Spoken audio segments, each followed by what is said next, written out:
magpuyo sa balaang bukid sa Ginoo.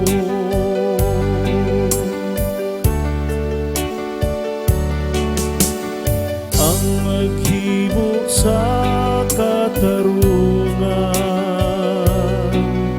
magpuyo sa balaang bukid sa Ginoo.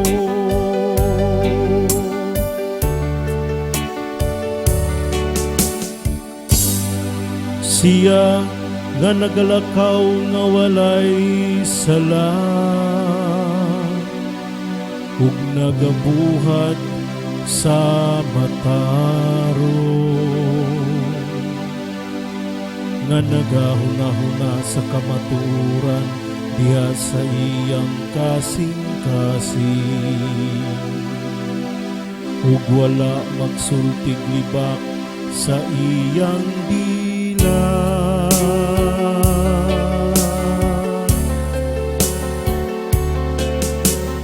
Ang maghimo sa katarungan,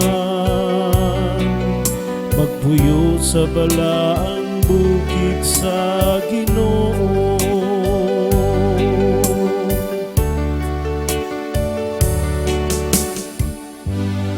Siya nga wala magdagmal sa iyang isig katawo,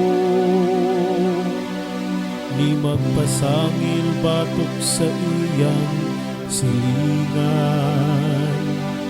Pinaagi kaniya ang sad-an gikamay, samtang nagapasidungog siya kanila nga mahadlokon sa Ginoo.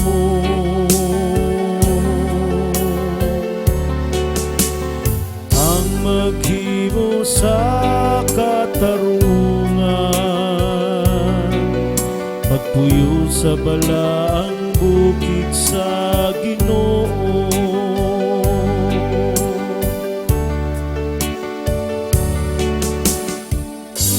Siya nga wala magpatanto og hilabihan sa iyang sapi,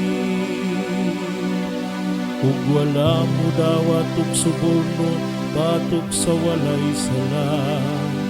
Siya nga magabuhat niining mga butanan, dili gayud masamo.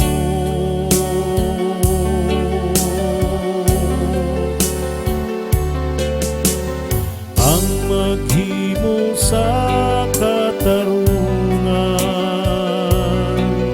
magpuyo sa balaang bukid sa Ginoo.